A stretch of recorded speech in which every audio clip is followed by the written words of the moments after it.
तो वरतून चालला म्हटलं मग खालून पोहायचं काय? आम्ही बोललोच नाही बा.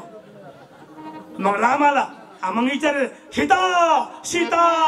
आम्ही समोरच बसलो होतो. मी म्हटलं एकही सांगू नका, आपल्याला पक्क माहित आहे, पण सांगायचं नाही, त्याचा तो पाचपासून काय आहे. मग लक्ष्मण माता. मी म्हटलं दिसते आता. मग पुढे पुढे राम लक्ष्मण गेले. मग जेठाऊन सांगितलं मेरे सामने रावण लेके गया प्रभू, असं म्हटलं. लागला पता पडलं येईल तर काही काळजी राहिली नाही आपल्याला. आम्ही समोरच बसलो होतो. मग हनुमंत भेटले रामाले. रामन सांगितलं गोष्ट. मग हनुमंत लगेच लंकेत गेले. लंकेत गेले शोधण्याकरता. तर लंकेत त्याला पकडलं इंद्रजितानं ब्रह्मपाशात. रावणाच्या वळ्यात हजर गेलं. रावणाने विचार नाही केला. आम्ही समोर बसलो होतो. आमच्या समोर त्याच्या शब्दाला पट्ट्या गुंडल्या, शपुटी पेटून दिलं. मी म्हटलं आता खराब होऊन राहिलं काहीतरी. हनुमंताच्या ते शपूट पेटलं. मग त्याच्या त्या वेदना वाढल्या असून तो लंकेत आला आणि त्याला लंकात दिली पेटून. एक बुडा म्हणे महाराज आपण आज काय पाहायला आलो असतो म्हणे, उद्या पाहायला आलो असतो म्हणे. मला माहित आहे का तो आजच लंका पेटून म्हणून.